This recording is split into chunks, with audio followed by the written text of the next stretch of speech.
Prova ESPM 2011, questões de literatura. Vamos então à questão 14. Um pequeno poema, o epigrama número 2, da Cecília Meirelles, poetisa modernista da segunda geração do modernismo. O poema diz o seguinte: és precária e veloz, felicidade, custas a vir e quando vens não te demoras. Foste tu que ensinaste aos homens que havia tempo e para te medir se inventaram as horas. Felicidade, és coisa estranha e dolorosa. Fizeste para sempre a vida ficar triste, porque um dia se vê que as horas todas passam e um tempo despovoado e profundo persiste. O enunciado da questão pedia para marcar a alternativa errônea sobre o poema, que é a alternativa C, que afirma o seguinte: as horas foram inventadas como tentativa de substituição da felicidade. Não. O texto, como acontece frequentemente na poesia da Cecília Meirelles, aborda a questão da fugacidade das coisas, da passagem do tempo, né? Então fala da felicidade como algo que demora para vir e quando chega é precária e veloz, né? E uma vez passada a felicidade, o que resta é um tempo despovoado e profundo.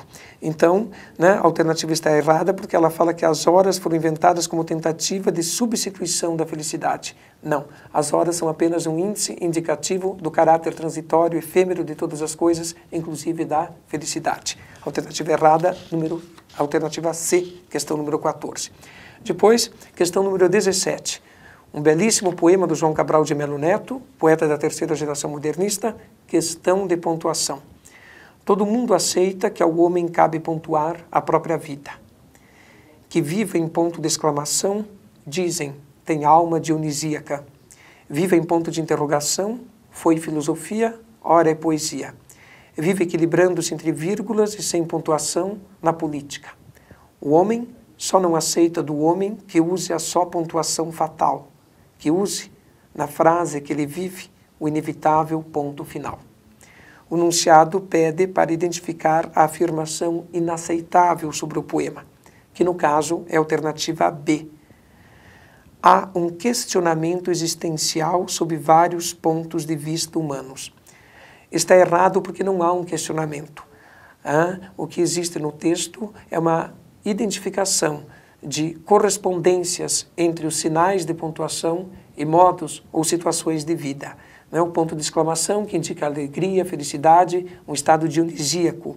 O ponto de interrogação, que indica as dúvidas tradicionais do discurso filosófico e, mais recentemente, do discurso poético, né? Dos questionamentos sobre a poesia, dos limites da poesia, do que é a poesia, que envereda muito pela questão dos poemas metalinguísticos, frequentíssimos na produção modernista.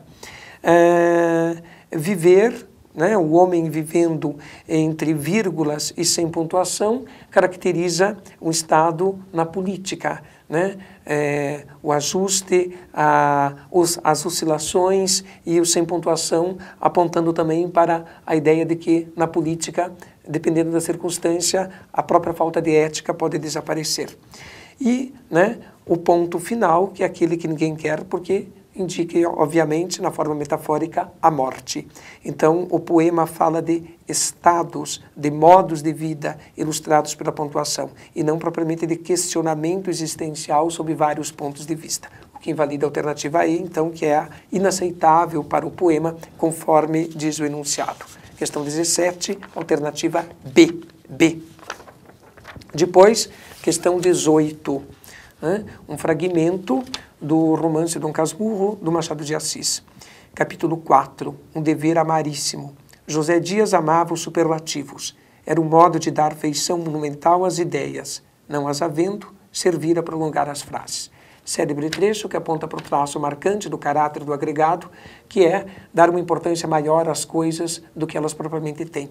O que ilustra, né, o seu jeito exibicionista, né, as suas pretensões de superioridade, o seu jogo de cintura para sempre tirar as vantagens da situação que lhe convém. Ora, o enunciado pedia para identificar a alternativa em que, né, das frases proferidas por José Dias, não havia, né, essa definição, né, a definição que foi dada aqui no enunciado do discurso retórico, redundante, reduto de clichês, de lugares comuns. Então, as alternativas A, D e E são explícitas, né, do discurso do José Dias. Todas elas apresentam os superlativos perfeitíssimo, terníssima e dulcíssima e amantíssima. Então, indicando esse discurso redundante, espalhafatoso, né, autoelogioso. Depois, a alternativa B fala, e vale sempre entrar no mundo ungido com os santos olhos da teologia. Também é redundante porque santos, né, olhos da teologia. Ora, se é da teologia, né, já implica a ideia de santidade. Então, a correta, que não apresenta esse rebuscamento, né, de discurso redundante, alternativa C, em que aparece apenas a linguagem referencial. A viagem à Europa é o que é preciso, mas pode fazer-se daqui a 1 ou 2 anos. Finalmente, a questão número 20.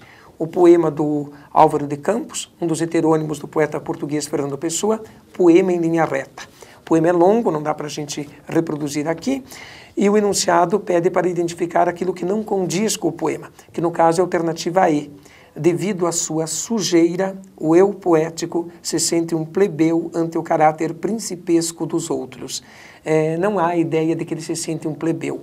A ideia dominante no texto é de uma verdade do eu lírico, ou eu poético, como se queira chamar, na medida em que ele reconhece as suas limitações, né, em oposição àqueles que procuram encobri-las através de um discurso hipócrita. Então não há propriamente sujeira, mas, né, uma verdade da vida que ele reconhece nas suas atitudes, em oposição, né, a um disfarce daquilo que a gente é, que é a atitude assumida pela maioria das pessoas, metaforicamente identificadas como pessoas que vivem de uma forma principesca. Então a correta, né, que na verdade é que não condiz com o texto, alternativa E. As questões foram bastante fáceis, valorizaram bastante a questão de interpretação e foram bastante representativas dos autores escolhidos. No entanto, a prova poderia ter ampliado um pouco o leque no que diz respeito aos assuntos, já que o programa é muito mais vasto e não foi cobrada nenhuma questão dos assuntos mais antigos da história da literatura. Espero que tenha se saído bem. Isso aí.